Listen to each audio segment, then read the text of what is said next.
You finally get the call every seller is waiting for. We have an offer. It's exciting. It feels like you're one step closer to the table. But here's the reality that most people don't realize. The deal isn't done until the keys are handed over. In fact, nearly 1 in every 4 deals falls apart after going under contract. And that happens across the country. We see versions of it right here in our local market too. So today, I wanted to walk you through the 5 most common reasons home sales fall apart, and more importantly, how my team and I help sellers avoid them. So let me tell you about one of my sellers last year. They were thrilled. We had just accepted a clean, full price offer with great terms. Everything looked smooth and everyone was excited to move forward. Then the inspection report came in. The buyers flagged several concerns. They started second guessing the purchase, and within 48 hours, the deal is dead. Now, that moment can feel discouraging for any seller. But instead of getting stuck there, we stepped back and looked at the report and saw what it was telling us. Interestingly, some of the items on the inspection were things that I had suggested we look into before.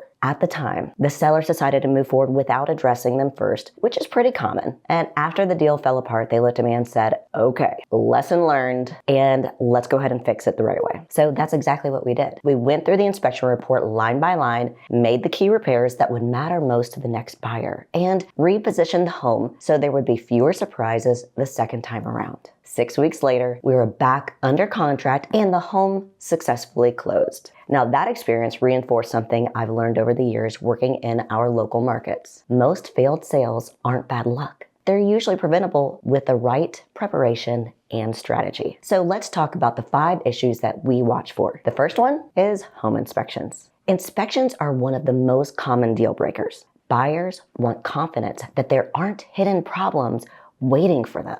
If an inspection reveals things like roof damage, foundation concerns, or aging systems, buyers may ask for a large concession or walk away entirely.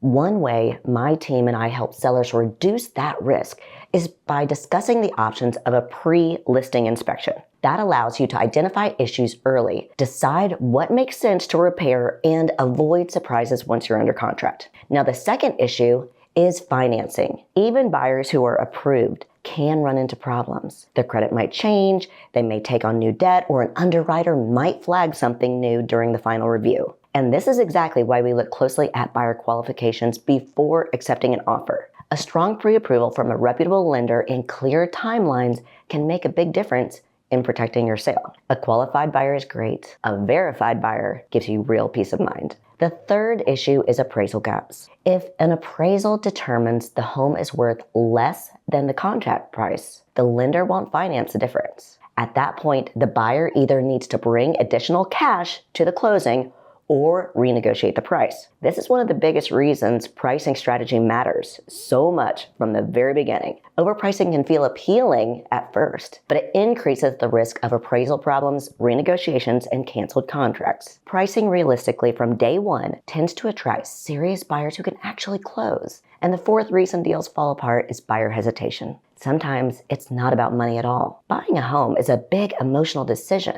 A buyer may start to feel overwhelmed, second guess the commitment, or even find another property that they like better. And while you can't control emotions, strong communication and clear timelines can keep everyone focused and moving forward. The fifth issue is contingencies. Every contingency adds a layer of uncertainty. I'll buy if I sell my home. I need an extension for my inspection timelines. My financing approval may take several weeks. More conditions mean more opportunities for a deal to unravel. That's why when my team and I review offers with sellers, we look at much more than just the price. The strength, timing, and reliability of the terms can often matter just as much as the dollar amount. Sometimes a slightly lower offer with fewer risks is actually the better path for closing. Getting under contract is exciting, but it really is just the beginning of the process. A successful closing usually comes down to preparation, strategy, and having the right guidance throughout the transaction. If you're planning to sell, my team and I would be happy to help you prepare your home, review offers carefully, and navigate the process in a way that keeps your deal on track, from contract to closing.